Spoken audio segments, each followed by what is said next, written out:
हो रहा था। हम लोग जब राजनीति में आए तो मैं रेडी वालों के लिए काम करता था। जो रेडी पे दुकान लगाने वाले लोग होते थे, रेडी पे पटरी पे गुमटी लगाने वाले, ठेला लगाने वाले दुकानदार होते थे, उनकी लड़ाई लड़ता था। और उनको पुलिस वाले रोज डंडे मार के हटाते थे, पैसे लेते थे। तो हमने कहा इनकी लड़ाई में तो कठिनाई आ रही है, कैसे किया जाए। तो कम्युनिस्ट पार्टी का जो मजदूर संगठन था, किसान यूनियन का जो संगठन था, उन लोगों के साथ एक मोर्चा हमने लोकल लेवल पे बनाया। और आपके उस समय एक अध्यक्ष हुआ करते थे हृदय राम वर्मा, जिन्होंने अब अलग किसान यूनियन बना लिया अपना, लेकिन तब वो जिला अध्यक्ष थे भारतीय किसान यूनियन टिकैत गुट। मेरी पहली गिरफ्तारी हुई, वहां पे एक नौजवान ने उसका लोन पूरा नहीं कर पा रहा था। डीएम को उसने लिख के दिया कि अगर मेरा लोन माफ नहीं किया गया तो मैं इस तारीख को आत्मदाह कर लूंगा, और उसने आत्मदाह कर लिया, उसकी जान चली गई। मैंने उसके विरोध में उनका पुतला फूका, मेरी गिरफ्तारी हो गई। ये मेरे ख्याल से 97-98 की बात होगी। और तब उस वक्त एक बड़ा आंदोलन हुआ सुल्तानपुर जिले में, हमारे छोटे से शहर में, जिसमें आदरणीय रघु ठाकुर जी भी आए थे। और हृदय राम वर्मा ने वहां मंच से कहा था, अगर संजय सिंह को 24 घंटे में रिहा नहीं किया गया तो कलेक्ट्रेट को ट्रैक्टर से खुदवा दो। और दूसरे दिन शाम को डीएम ने मुझे रिहा करके बाहर कर दिया। ये उस समय किसान में कभी चीजों को भूलना नहीं चाहिए। बिल्कुल आपने ठीक कहा, जेल जाने से अब हम लोग डरने लगे हैं। लेकिन जब मैं जेल गया इस सरकार के जुल्म और अत्याचार को सहते हुए, मुझे पकड़ के जेल में डाला गया, तो दूसरे दिन सबसे पहले पहुंचने वालों में राकेश सिंह टिकैत जी थे।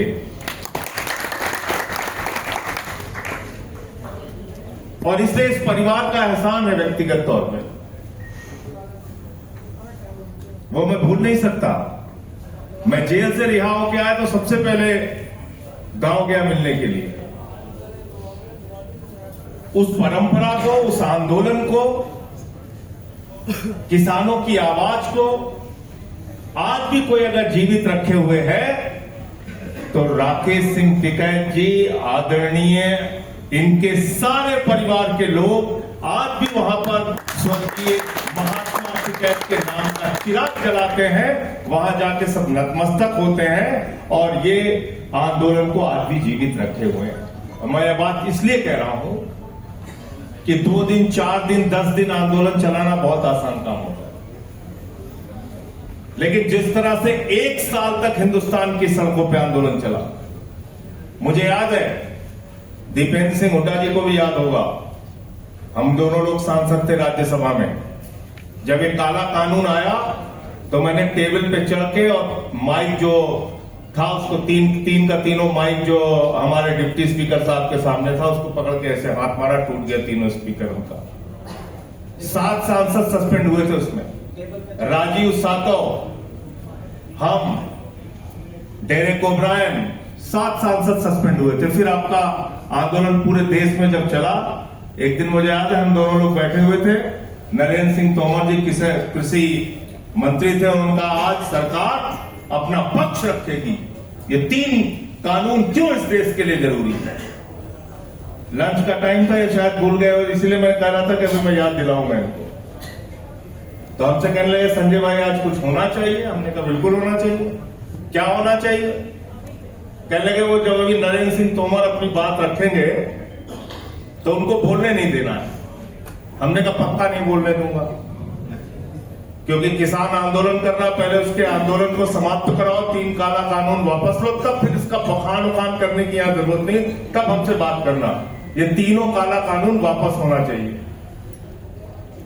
कहने लगे पक्की बात? हमने कहा पक्की बात। तो कहते बोलने नहीं दोगे? हमने कहा बिल्कुल नहीं बोलने दूंगा। तो चलते समय मैंने इनसे कहा कि जाटो वाली बात कर रहे हैं ना? बोले हाँ जाटो वाली बात कर रहा हूं। तो मैं गया, मैं उसके सामने नारे लगाने लगा, कृषि मंत्री के सामने। नहीं सुने, मैं टेबल पे चढ़ गया। तब तक ये देखे आए, हम दोनों लोग टेबल पे चढ़ गए। फिर उसके बाद तो जो सदन के अंदर हुआ वो एक इतिहास है, आज भी दर्ज है। उनका भाषण नहीं, सदन स्थगित हुआ। लेकिन एक बात मैं जरूर कहना चाहूंगा, हिंदुस्तान के प्रख्यात समाजवादी नेता डॉक्टर लोहिया ने कहा था, सड़क खामोश हो गई तो संसद आवारा हो जाएगी। याद रखना, सड़क को जीवित रखना जरूरी है। किसान और नौजवान जीवित रख सकते हैं। हमारी एक सीमित भूमिका हो सकती है और मैं बड़ी ईमानदारी से इसको मान रहा हूं। सदन में जितना हल्ला हंगामा सरकार के खिलाफ बोलना होगा वो तो करेंगे, लेकिन ये डरते हैं आपसे, डरते हैं सड़क के आंदोलन से। जब आपने 1 साल तक तय किया कि हम घर नहीं जाएंगे, यही खाना पकाएंगे, यही रात में सोएंगे, यही आंदोलन करेंगे, यहीं पे नारे लगाएंगे। 750 किसानों ने अपनी शहादत दी, सड़कों पे कील गाड़ी गई, आपके साथ ऐसा व्यवहार किया गया। आप चीन के दुश्मन हो, पाकिस्तान के दुश्मन हो, आपको खालिस्तानी कहा गया, आपको पाकिस्तानी कहा गया। आपको इस तरीके से आपके साथ सरकार ने व्यवहार किया, आप झुके नहीं। तो 1 साल के बाद नरेंद्र मोदी को मजबूर होकर वो कानून वापस लेना पड़ा। इसमें सबसे बड़ी भूमिका किसानों की है।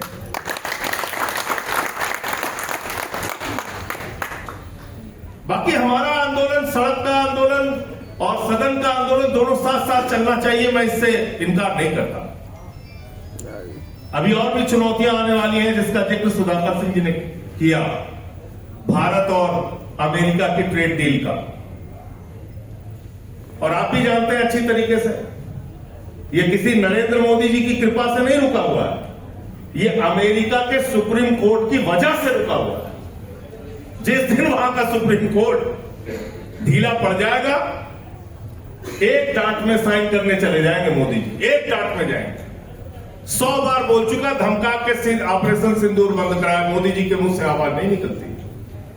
हमारे ऊपर शेर बनेंगे, किसान के ऊपर शेर बनेंगे, नौजवान के ऊपर शेर बनेंगे, विपक्षी पार्टियों पे शेर बनेंगे। इसको तोड़ो, इसको, इस पार्टी को खत्म कर दो, यहां पे ईडी भेज दो, वहां पे सीबीआई भेज दो, ये सब कुछ करेंगे।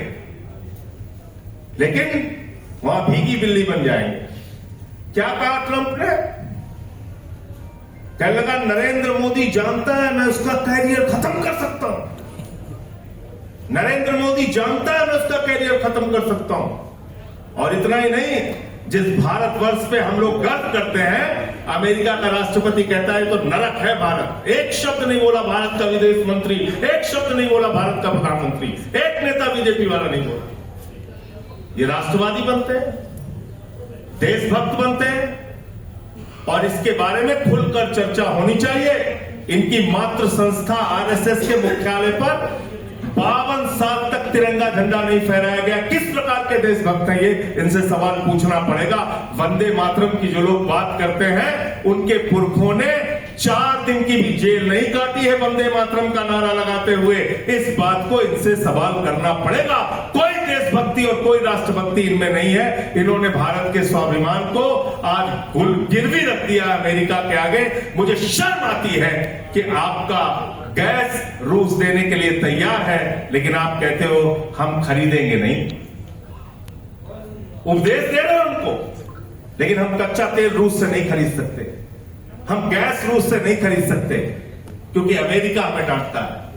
अमेरिका कहता है हम निगरानी रखेंगे, हमारा गृह मंत्री निगरानी रखेगा तुम्हारे ऊपर, हमारा विदेश मंत्री निगरानी रखेगा तुम्हारे ऊपर, हमारा वित्त मंत्री निगरानी रखेगा तुम्हारे ऊपर। और अगर रूस से सामान खरीदते हुए पकड़े गए तो फिर हम ये टैरिफ बढ़ा के 500% कर देंगे, 50% कर देंगे। ये भारत की छवि हो गई, ये भारत की छवि बना लिया। और इतना पाखंडी और ढोंगी आदमी तो हिंदुस्तान की राजनीति में शायद ही कभी पैदा हुआ होगा। क्या कह रहे हैं? कह रहे हैं साहब डीजल का कम इस्तेमाल करो, पेट्रोल का कम इस्तेमाल करो, गैस का कम इस्तेमाल करो, खाद का कम इस्तेमाल करो, खाने वाले तेल का कम इस्तेमाल करो, सोना ना खरीदो और विदेश की यात्राएं ना करो, वर्क फ्रॉम होम करो। और भाषण देके नीचे उतरा बहादुर, ताव से बैठा, रोड शो में निकल गया। रोड शो और वहां पे एयर शो देख रहा ऐसे कर। बताइए आप एयर शो देख रहे हैं आप। फिर आपने इतना भव्य आयोजन रखा आसाम के मुख्यमंत्री के शपथ ग्रहण का, क्यों नहीं राज्यपाल के कमरे में आपने शपथ ग्रहण कराई? होती है राज्यपाल के कमरे में मंत्रियों की और मुख्यमंत्री की शपथ।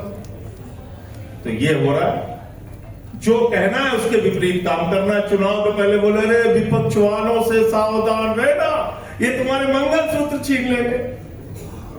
और अब काम हो गया, कह रहे हैं हम तुम्हारा मंगलसूत्र छीनेंगे, सोना मत करिए साथ। ये हालत है। जो कहना है उसके ठीक विपरीत काम करना है।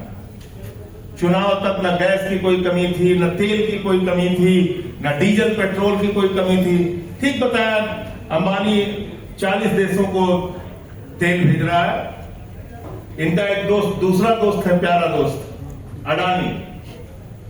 युद्ध उधर शुरू हुआ, 6 मार्च को उसने गैस का दाम 3 गुना बढ़ा दिया। Adani total gas limited, ATGL उसकी कंपनी का नाम, 3 गुना उसने गैस का दाम बढ़ा दिया। जाओ। तो ये है आपदा में अवसर। आपको कैसे ठगना है, आपकी जेब कैसे काटनी है, ये इनको पता है।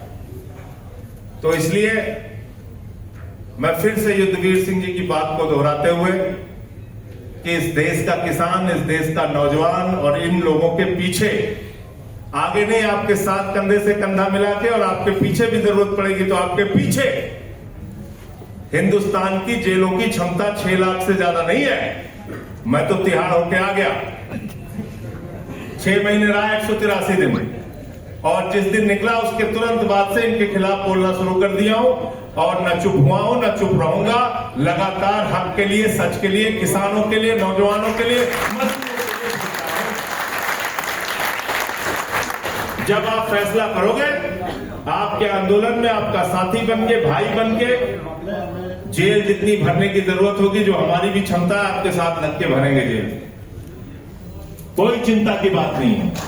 लेकिन ऐसे आप चाहो इस देश को आप लूटते रहोगे और हम लोग चुपचाप खामोश होके बैठ जाएंगे, इसलिए कि आप राज्य दर राज्य चुनाव जीत रहे हैं, इसलिए कि आप चुनाव जीत रहे हैं तो आप कुछ भी करेंगे। ये चलेगा नहीं, ये चलेगा नहीं। और जिस हम महात्मा टिकैत की बात कर रहे हैं, उनकी हैसियत ये थी कि ना तो विधायक थे, ना सांसद थे, ना मंत्री थे, ना प्रधानमंत्री और मुख्यमंत्री थे, लेकिन उनके आगे उत्तर प्रदेश के मुख्यमंत्री ने लोटे से पानी पिया था, लोटे से पानी। ये हैसियत थी उनकी। तो इसलिए मैं फिर से स्वर्गीय महेंद्र सिंह टिकैत जी को सर झुका के नमन करते हुए इतनी बात कहना चाहता हूं, अगर हम उनको अपने दिलों में जीवित रखना चाहते हैं तो संघर्ष को जीवित रखना पड़ेगा। बहुत बहुत शुक्रिया, बहुत शुक्रिया।